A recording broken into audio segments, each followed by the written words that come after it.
Yes banywanyi reka nongere mbasuhuze mbifurize kugira ibihe byiza n'ubundi ku makuru atandukanye n'ubundi tugenda tugarukaho by'umwihariko ku butaka bwa leta ya Repubulika Iharanira Demokarasi ya Kongo.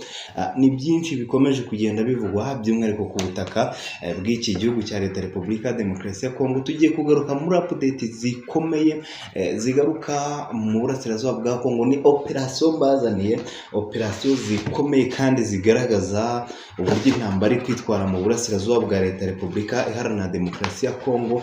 Byinshi bikomeje kugenda bitangazwa mu gihe kubigenda mu bigarukaho cyangwa tubigarukaho mu buryo burambuye twifashishije bimwe mu binyamakuru byandika ndetse n'ibivuga bikomeje n'undi kugaragaza imirwano ikomeye n'imiripuko. Ni ibitangazamakuru hafi ya byose byemeza inkuru zikomeye kandi zigaragara mu bikomeje kubera ku butaka bwa leta ya Repubulika Iharanira Demokarasi ya Kongo. Ubu ngubu twiteretse nk'uko mubibona, mbasuhuza mbahayambu ndetse mbasaba sabone kugira ngo mukomeze mukurikirane update ku yindi ku bikomeje n'ubundi kugenda bivugwa ku butaka bwa leta ya Repubulika Iharanira Demokarasi ya Kongo. Amakuru yo ni menshi, ibyo tugiye kugarukaho ni byinshi, cyane cyane kuri operation bivugwa ko ari operation FARDC yakoze ya simusiga yo kwigarura ibice bitandukanye byanga ku butaka bwa leta ya Repubulika Iharanira Demokarasi ya Kongo. Icyo ngusaba cya mbere nk'inkunga ikomeye ni sabone ndetse na like ndetse ugasharinga mu nshuti zawe, ni iby'ingenzi kugira ngo tujye tubana n'ubundi gatanduko kandi mu bikomeje kugenda bivugwa ku butaka bwa leta ya Repubulika Iharanira Demokarasi ya Kongo. Ni update zikomeye tugiye kugaruka rero, cyane cyane tuza kugaruka ku bivugwa ko Lieutenant Colonel Wiringoma nyuma yo gupfa ingabo za M23 cyangwa se RC bafashe iya mbere bagashaka kuhorera uwo mugabo mukuru cyangwa se umwe mu bari bagizwe Lieutenant Colonel. Ubu aka kanya akaba ari ahacecekirwa nk'uko bisanzwe. Urugamba ubundi niko rumeze. Uyu munsi ushobora kuba uri kurwana, ejo ukazasohoka cyangwa se ugakomeza kurwana bitewe n'imbaraga ufite. Rero Lieutenant Colonel Wiringoma yatanze byari ibyo. Rero M23 nguri gushaka kwihorera. Aka kanya namaze kwakira update zikomeye zituruka ku mirongo y'urugamba. Aka kanya biri kuvugwa ko bamwe mu bayobozi batandukanye ba M23 batangiye kugwa ku rugamba. Ni nyuma y'uko ngiye kugaruka kuri update ikomeye cyane ko washakaga kwica General Sultan Makenga ndetse n'ibyo leta yatanze kugira ngo uwo General Sultan Makenga afatwe neza umubike, nk'uko bigenda bitangazwa n'imwe mu bitangazamakuru bitandukanye yabyandika ndetse n'ibivuga. Bikomeza kugaragaza ko imirwano ku butaka bwa leta ya Repubulika Iharanira Demokarasi ya Kongo nibwo igiye kuba imirwano mu buryo bwemewe. Ubundi bari mu bintu bisa naho bari gukina, ariko ubu noneho ndakubwiza ukuri, nyuma y'uko leta ya Repubulika Demokarasi ya Kongo ipfushije umwe mu basirikare bakomeye twagiye tugarukaho mu biganiro byacu bitaha, aka kanya nabo bavuze ko bagiye gukora operation zikomeye, operation Sokora cyangwa se Zokora zo kwigarura ibice bitandukanye. Muri aka kanya rero abakurikiranira hafi by'urugamba, bakurikiranira hafi by'imirwano ibera ku butaka bwa leta ya Repubulika Demokarasi ya Kongo nibwo bagiye kubona icyo bita icyo twakwita imirwano karabutaka, imirwano itarigeze ibaho n'ahandi hose. Niyo mpamvu aka kanya niteretse kugira ngo mbahe icyo twakwita update ziriho kandi zigenda zinatangwa na bimwe mu bitangazamakuru bitandukanye, aho bamwe mu baturage bemeje ko imirwano iri kubera ku butaka bwa leta ya Repubulika Demokarasi ya Kongo ibangamiye cyane abaturage, kugeza ubwo rero na bamwe mu baturage bamwe na bamwe batangiye gutanga ubutumwa bukomeye bavuga bati turababaye cyane, turagaragara nk'abanyantege nke. Ubwo turavuga abatuye muri Minembwe ndetse n'abatuye mu bindi bice bitandukanye biri kubiramo imirwano muri teritwari ya Masisi. Muri aka kanya rero hari kumvikana icyo twakwita urusaku rw'imbona nini ndetse n'intoya. Twagerageje guhamagara mugenzi wacu ku murongo wa telefone kugira ngo aduhe idonido mu by'ukuri ishusho iri mu bice bitandukanye bya Minembwe ndetse na Masisi. Ntitwagerageje kumufatisha ko mu minota iri imbere, ndetse nibiza kudukunda tugenda tubashyiriraho amavideo mu nkuru zacu zitaha tubereke tuti dore Masisi naha, Rumangabo naha, turi gukora uburyo dushoboye mu bushobozi bwacu bukeya kugira ngo tubazanire icyo twakwita inkuru zitosoye, inkuru udashobora gusanga ahandi.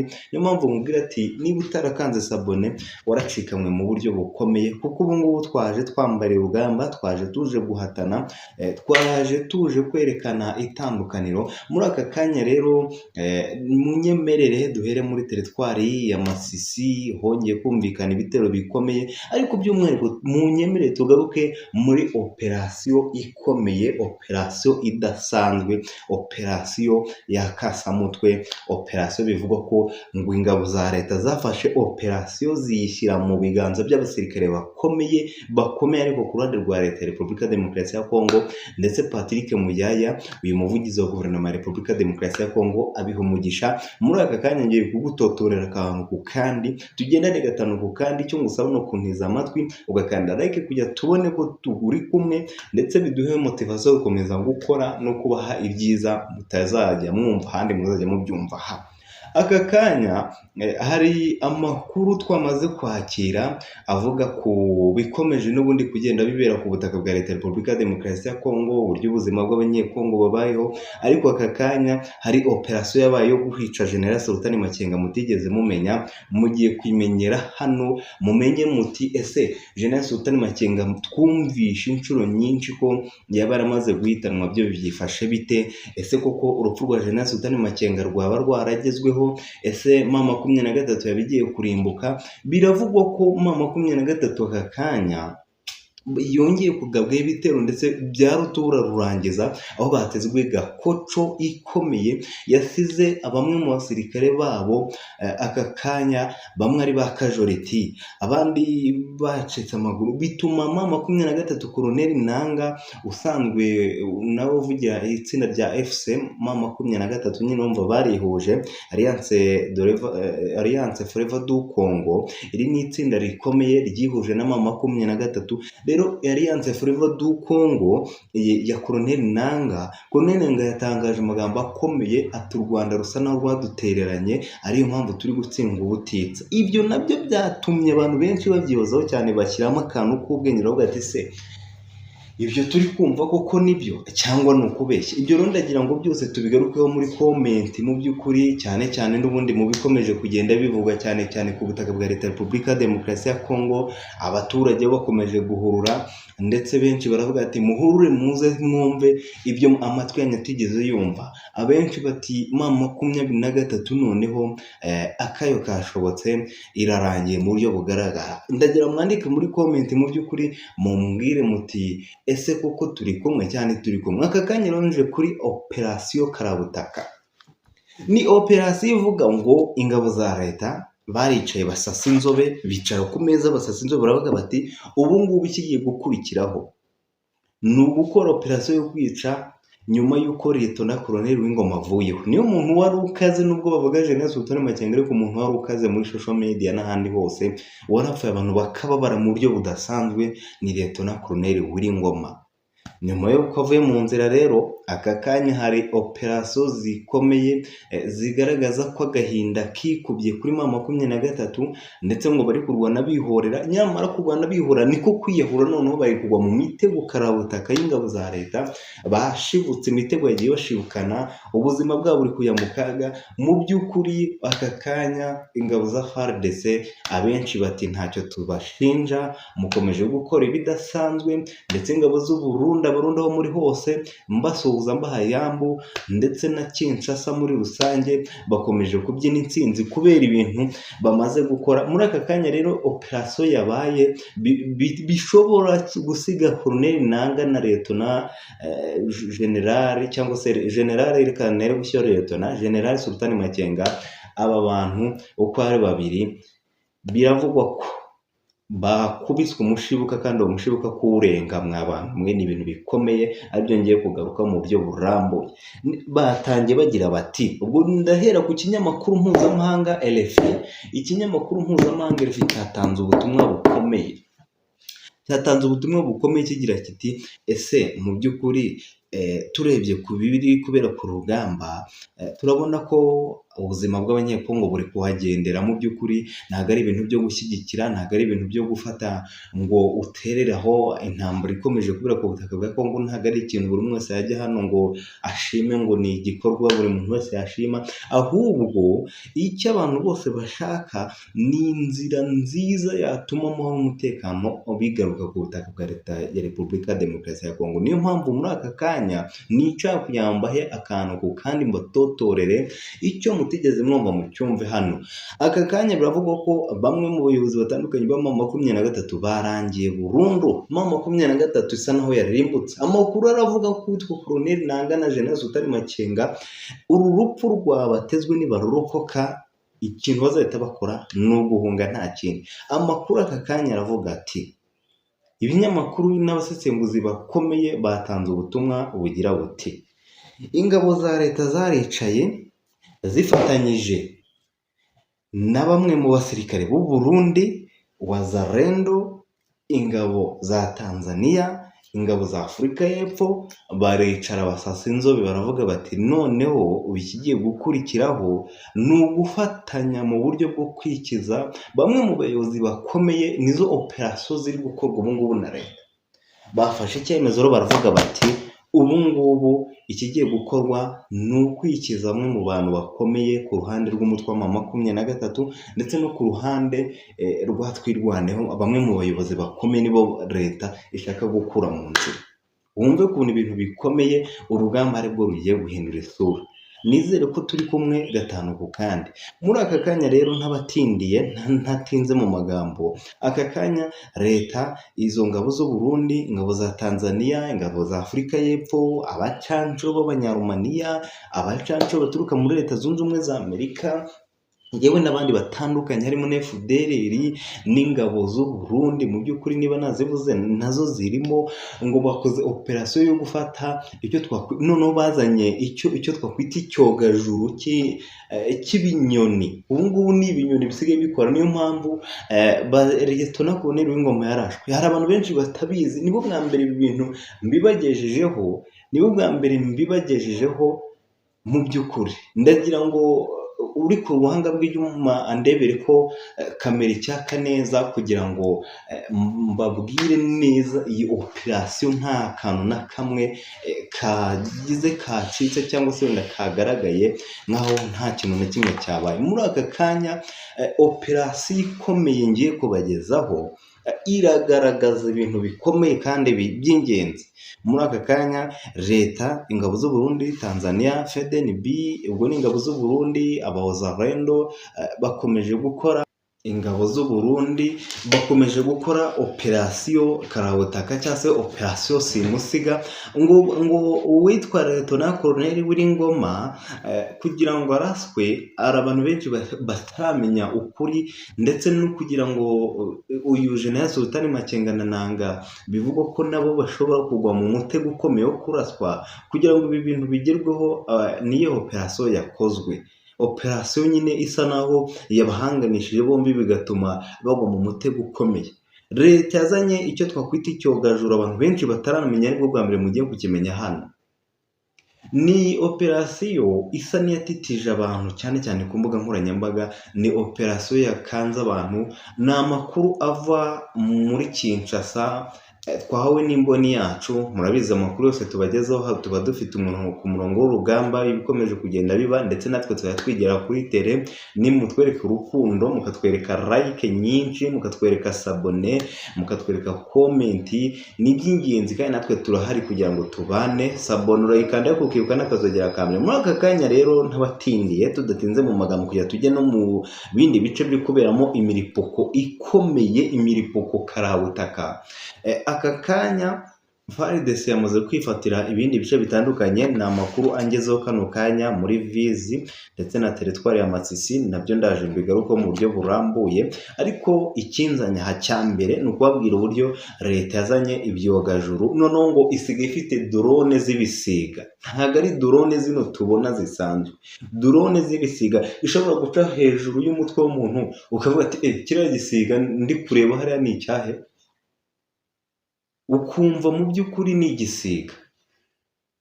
ukabona ni igisiga cyitambukira, ariyo mpamvu nkubwira ngo sha mu by'ukuri njye nyumva operasiyo yavugiye kuri RFI, ibinyamakuru bikomeye bihambaye byatanze ubutumwa, M23 nabasengeye pe, nabasengeye ndavuga nti nyaboneka mumanike amaboko, kuko ibigiye kuba ntabwo ari ibintu by'i Rwanda cyangwa se mu mahanga, ntabwo ari ibintu byo muri Congo pe, kuko leta yazanye sisiteme idasanzwe ngo yahawe na Leta Zunze Ubumwe za Amerika. Iryo ni ibanga mbibi.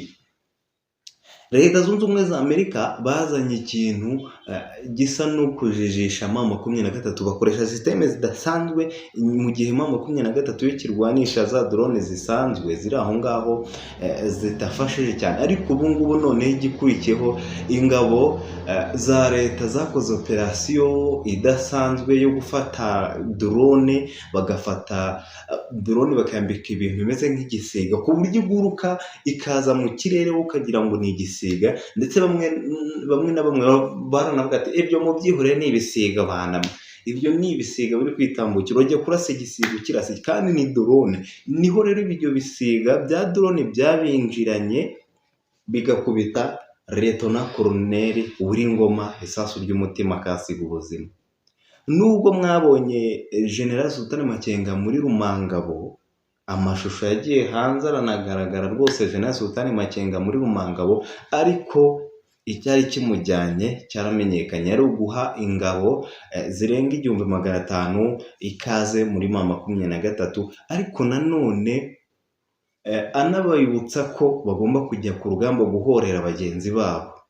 Nyuma yo gutanga ayo mabwiriza, aka kanya turabona amakuru atari meza avuga ko umwe mu basirikare babo bamaze kugwa mu mitego ikomeye cyane y'ibyo bisiga by'ingabo za leta. Ingabo ariko utekereza ingabo za leta, ingabo z'u Burundi, ingabo za Tanzania, ingabo za Amerika n'abandi bafatanyabikorwa benshi barimo FDLR n'abandi n'abazarendo.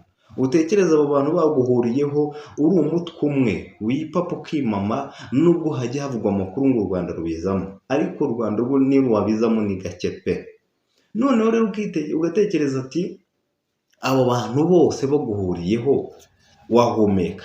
Niyo mpamvu wumva ngo abasirikare bari gukubitwa ubutitsa muri aka kanya. Rero ukuri kwaje kumenyekana nuko ibyo bisiga byaje kurasa imodoka ya Liyetona Koloneli Mapapa, uyu nguyu wari wabitswe inshuro nyinshi ko yapfuye, no ku ruhande rwa M23, ndetse ngo yari ari kumwe n'uwitwa Koloneli Nanga na General Sultan Makenga, bari gutegura inama y'ukuntu noneho bagiye kumanuka bakaza barimbura, bafata ibindi bice bitandukanye byo ku butaka bwa Kongo, ndetse ngo bakisubiza na Uvira. Ariko aka kanya ibyababayeho ni amateka, na n'ubu ngubu niba bagize amahirwe yo kurokoka bazabyandika mu mateka, kuko amakuru atugeraho yemeza ko imirwano yabaye ku butaka bwa Leta ya Repubulika ya Demokarasi ya Kongo muri ibyo bice, isura yahindutse, isura y'urugamba muri aka kanya, nyuma y'uko abasirikare batoya bumvishe ko witwa Liyetona Koloneli Mapapa ndetse na General Sultan Makenga na Koloneli Nanga baba bakubiswa mbushi mu mutego ukomeye w'ibyo bisiga, kuko bo ari bakuru bamaze kumenya uwo mutego wa leta,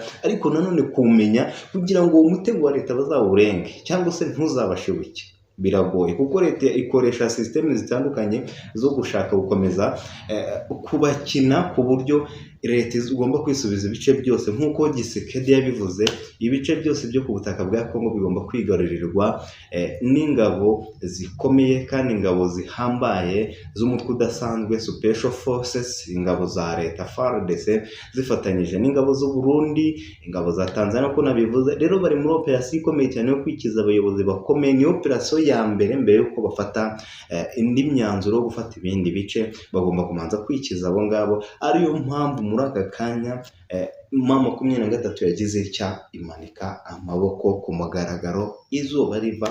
Muri aka kanya turakira amakuru menshi cyane aturuka muri ibi bice avuga ngo M23 ku mugaragaro bamwe na bamwe bafashwe impiri, bamanika amaboko, bemera gutsindwa. Aka kanya habarurwa abasirikare, n'amakuru ndi gusoma hano ku kinyamakuru mpuzamahanga RFI, ati abasirikare bagera kuri 227 bamaze gufatwa amatekwa n'ingabo za leta zifatanyije ingabo z'u Burundi FDNB, ingabo za Tanzania, ingabo za Wazalendo na FDLR n'abandi bafatanyabikorwa ba leta bafashe ingabo za M23 rero zemera kumanika amaboko. Iyi ni intsinzwi ikomeye cyane ku ngabo za M23. Kugeza ubu rero ntiharatangazwa abandi bapfiriye kuri uru rugamba rwabereye muri teritwari ya Masisi, santere ya Masisi, ndetse aka kanya imirwano irakomeje nk'uko bitangazwa.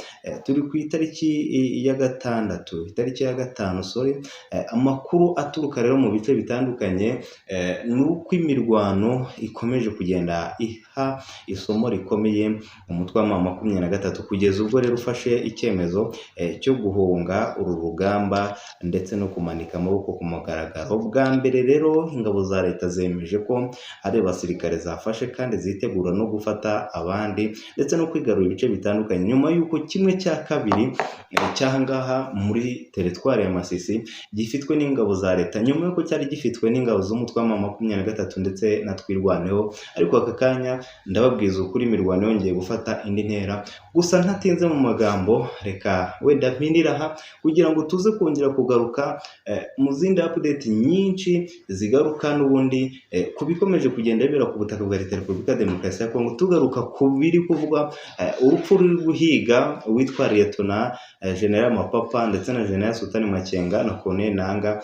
Abasenga mu basengere, ndabashimiye kandi turaza kongera gusubira. Hasta la vista, musharinga ibiganiro byacu bigere kure. Imana ibampere umugisha. Hasta la vista.